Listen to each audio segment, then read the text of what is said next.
When Thomas Harding bought the old cedar house at the edge of Maplewood Estates, he thought he was finally done with chaos. After retiring from the sheriff's department, he'd spent nearly 3 decades keeping order in a world that seemed to spin faster every year. His wife, Ellen, had passed away 5 years earlier after a long battle with cancer, and the silence of his suburban home had grown unbearable. So he'd sold it all, the house, the car, the clutter, and driven south until he found peace in the rolling foothills of Tennessee.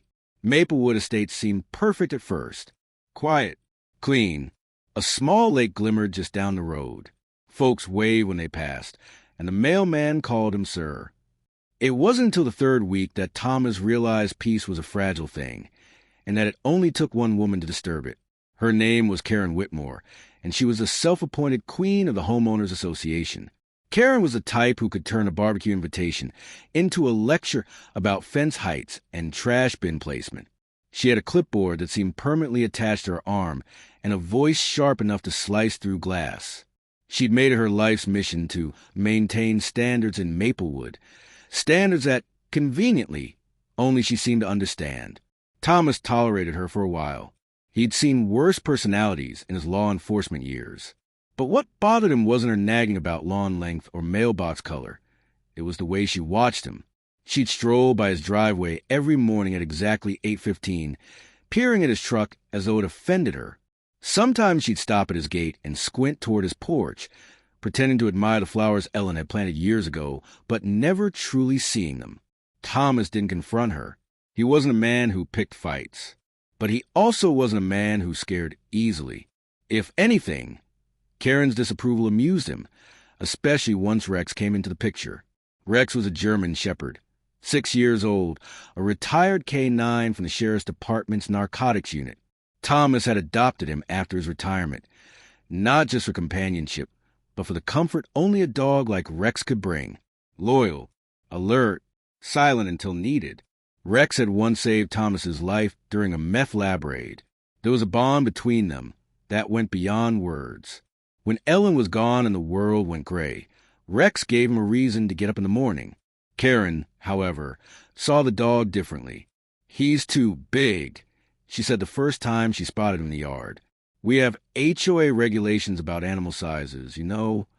Thomas had looked her in the eye and said calmly, "He's a resident, just like me. You got a problem with that? You take it up with the county sheriff." That was the end of that conversation, but not the end of her obsession. In the weeks that followed, Karen began collecting evidence. She'd snap pictures from the sidewalk of Rex lounging under the oak tree, scribbling notes on her clipboard. She complained about barking, though Rex rarely made a sound. When Thomas painted his porch railing, she left a note in his mailbox saying it was not an approved shade of white. Thomas didn't respond. He'd dealt with power-hungry people his whole career. The best way to handle them was to let them dig their own hole.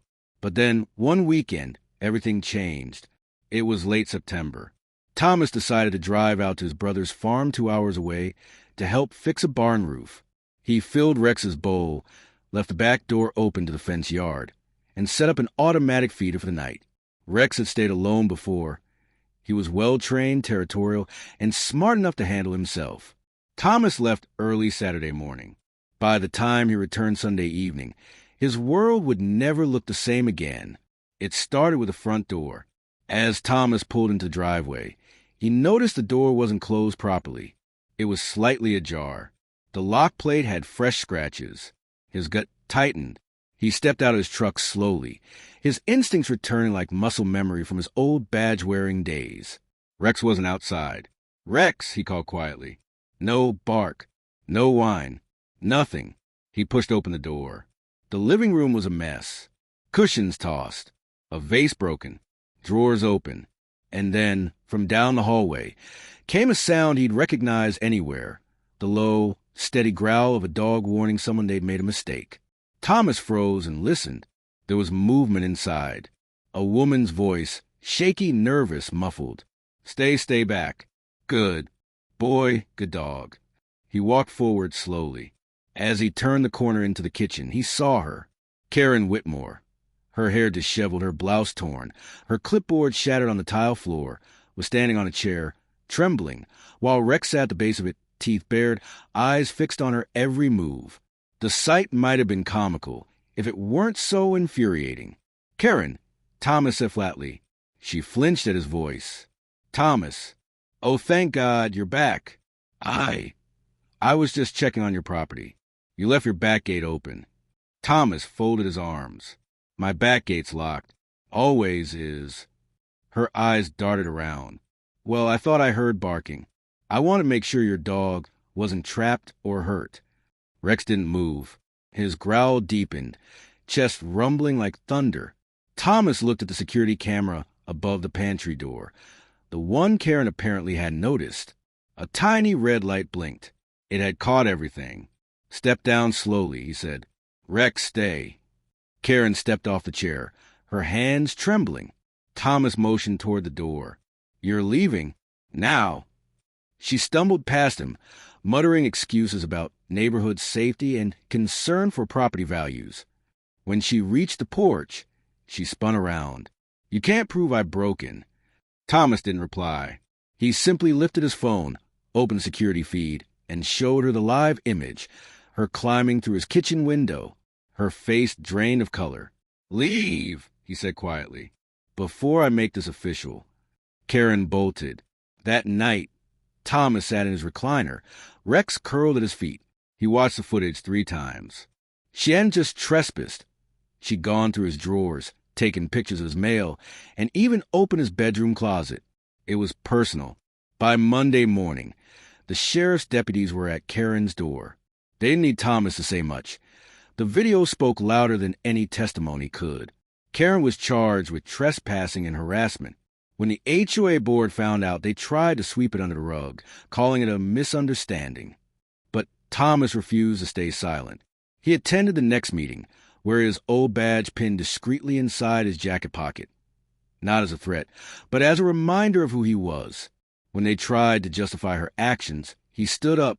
"You people talk about protecting the neighborhood," he said, voice calm but cutting. "But protecting isn't the same as controlling. Respect isn't earned by intimidation. It's earned by decency, and decency starts with staying out of your neighbor's damn house."